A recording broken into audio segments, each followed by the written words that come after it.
बड़े दुख की बात है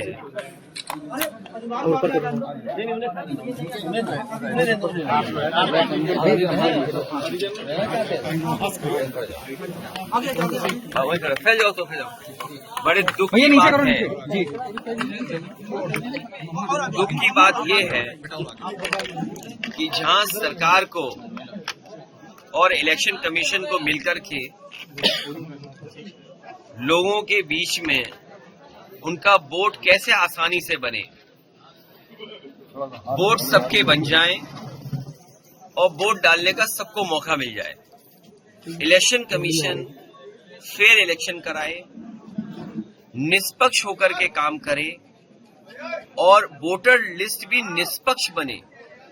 और वोटर लिस्ट बनाने के लिए बहुत सावधानी के साथ, बहुत सहूलियत के साथ काम करना चाहिए। लेकिन भारतीय जनता पार्टी जब से हारी है तब से तरीके निकाल रही है, स्ट्रेटजी बना रही है और साजिश और षड्यंत्र कर रही है कि कैसे चुनाव को और चुनाव के परिणाम को बदला जाए। उन्होंने बिहार में टेस्ट किया, मुझे याद है एसआईआर को लेकर के पूरा देश और खासकर पूरा विपक्ष लोकसभा के सामने, लोकसभा के अंदर उसका विरोध किया। यहां तक इलेक्शन कमीशन को मिलने के लिए, जाने के लिए जब हम लोग जाना चाहते थे तो पुलिस फोर्स ने जाने नहीं दिया। आपने वो तस्वीर और वीडियो देखे होंगे जहां हमें बैरिकेडिंग तोड़ करके जाना पड़ा, बैरिकेडिंग के ऊपर से जाना पड़ा। और उसके बावजूद भी सरकार ने मनमानी की है, इलेक्शन कमीशन ने मनमानी की, एसआईआर कराया। और एसआईआर में डेटा जो आया है वो डेटा ये बताता है कि जहां जहां वोट कम हुए वहां पर विपक्ष हारा है। या हम दूसरी तरीके से कहें, भारतीय जनता पार्टी ने वो बूथ चिन्हित कर लिए जिन बूथों पर वो हारे थे, उन बूथों पे ज्यादा वोट कटवा दिया। जो आने वाले समय में लग रहा है, घुसपैठिया नारा दिया, घुसपैठी बात कही, लेकिन घुसपैठी कहां मिले बिहार में?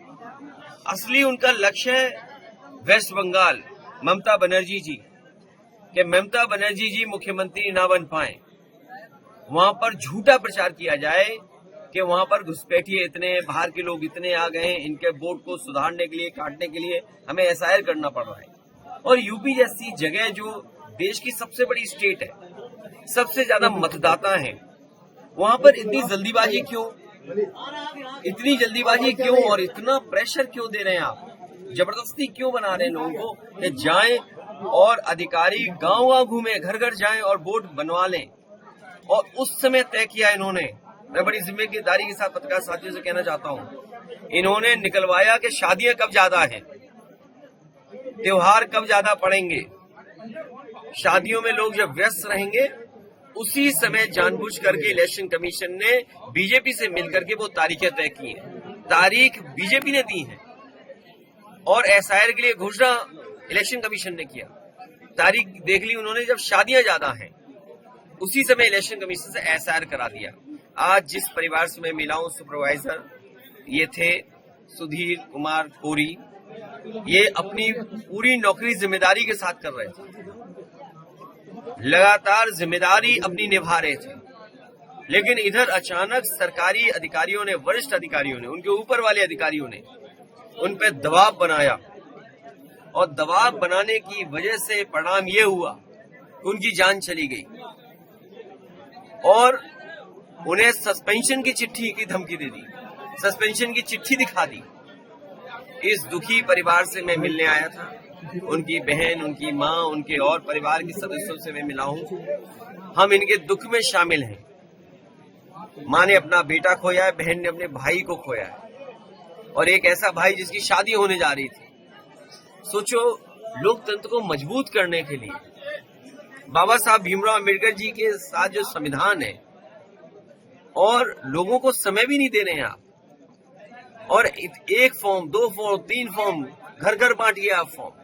और मैं ये कहना चाहता हूं, इतना दबाव रहा है कि बीएलओ लोग फॉर्म पता नहीं कहां दे आए, घरों में दे पाए कि नहीं दे पाए, लेकिन कंप्यूटर उनका बता रहा है कि 99.45% फॉर्म बढ़ चुके हैं।